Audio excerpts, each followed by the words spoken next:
All right, I want to move on. Our next game that we have highlighted, College Gameday, Notre Dame versus Pitt. Currently, Pitt is an 11.5 point underdog, and the over/under is 55.5. Want to hear kind of your thoughts and go into that. Or I guess first, let's pull up. What is in-season AI saying kind of from the get-go? Yeah, from the get go, it's 78% chance that Notre Dame wins. That's pretty in par with also what we're seeing with the Vegas money line at Pitt plus 11.5. So I think that from that perspective, I think this is a more than not very winnable game for Notre Dame, and probably a winnable game from the terms of like covering the spread as well.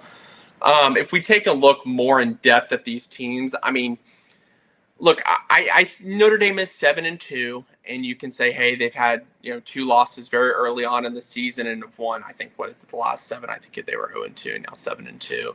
They have a very good defense and a very good offense. I think that they were kind of undercounted from being in contention on the playoffs versus what we saw at the very beginning of the season. But they're facing a Pitt team that's also 7-2 with very different metrics. If we look at SP Plus offensive ranking, Notre Dame's 6th. Pitt's 27th in defensive ranking, Notre Dame's 12th, Pitt's 33rd. So you're kind of looking at two different teams, two different levels of teams with the same record. If we want to look more specifically at Notre Dame's offense versus Pitt's defense, Notre Dame rushes the ball with high efficiency, averaging about 195 rushing yards per game. Also throws the ball fairly well at 271 passing yards per game, led by CJ Carr. So I think this is going to be kind of what we've seen Notre Dame do the last 7 games, set up the pass to run the ball to set up the pass, kind of being able to switch between those two different types of play styles. I think with high efficiency, I'm not seeing any huge high-level takeaways that are saying, hey, Pitt might be a sneaky underdog here. If we look at Pitt's offense versus Notre Dame's defense, it's kind of a similar story. Pitt's been able to produce a lot of good efficiency in terms of the passing game and the rushing game, but it's not anything that Notre Dame hasn't seen this year. And Notre Dame has a pretty good ability to actually limit the high level metrics that we're seeing from their opponents. So I think that from that perspective, I don't think that there's any chance of really a Pitt win here. And I don't know if I have too much of a view on the actual spread of the game, but I think that Notre Dame has a pretty handleable case in winning this game. Yeah, no, the only other thing I kind of highlighted, and I think you're all correct on that. Notre Dame's come up a lot. I know Texas Tech fans. I really don't know why. I could never find the start of it, but Texas Tech fans and Notre Dame fans kind of got into it lately. I think it had something to do with Coach Jerry Maguire's comments at a press conference. Yeah. But Notre Dame and Texas Tech have both kind of come up a lot in the AQR rankings. Wanted to kind of point out Notre Dame because of their independent schedule.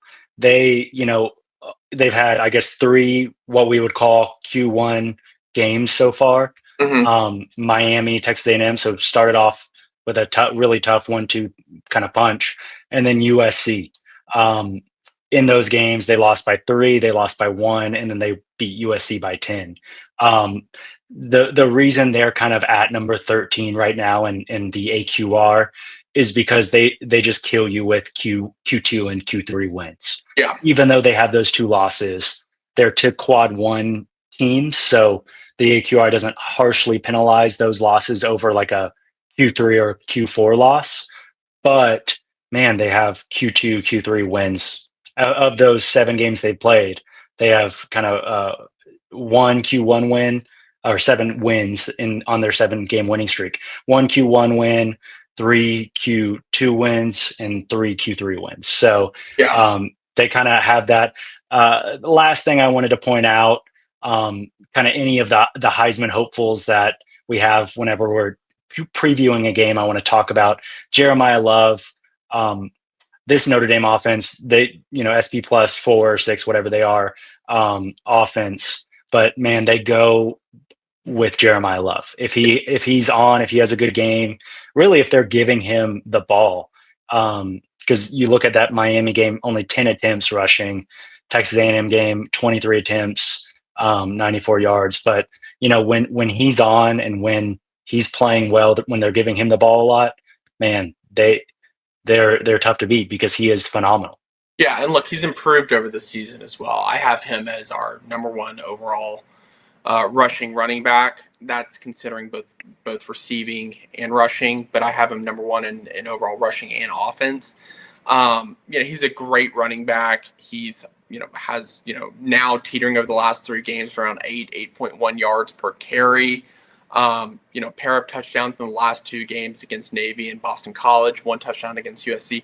Look, he's one of the best running backs in the country this year, and I think has really kind of been on a really good trajectory after those first 2 losses against Miami and A&M. So yeah, I agree. He's definitely in the Heisman talks just because of what his performance has been throughout the season, and I think that Notre Dame doesn't necessarily have a hard schedule in terms of the last 3 games against Pitt, Syracuse, and Stanford. I kind of continue seeing him getting over that 100-yard mark in both of those 3 matchups, or in each of those 3 matchups per se. So super excited to see kind of what he's able to do there. Yeah, overall, really great running back. I don't think that he'll have any trouble against the Pitt defense. Let me just actually quickly take a look at what we're saying with the Pitt defense.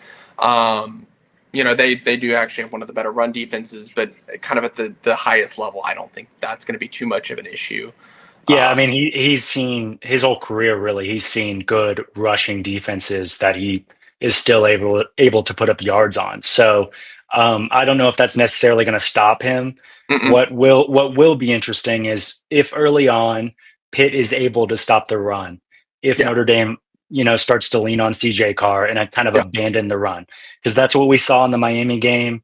We saw that a little bit in Texas A&M. They kind of started off.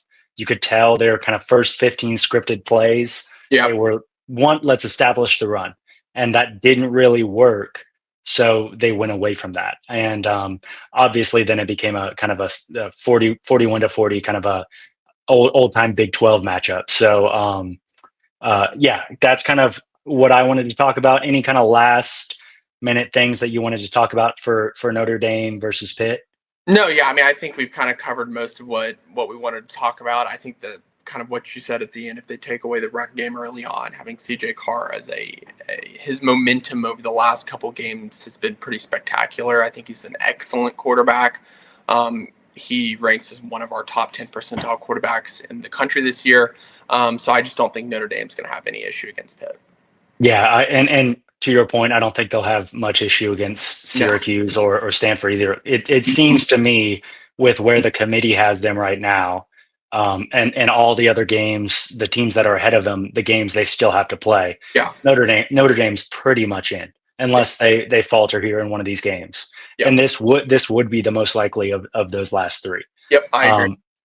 So anyway, Notre Dame fans, Pitt fans, any college football fans, follow, like, subscribe, check us out on X and Instagram, comment, even if you want to send some hate our way, that's fine.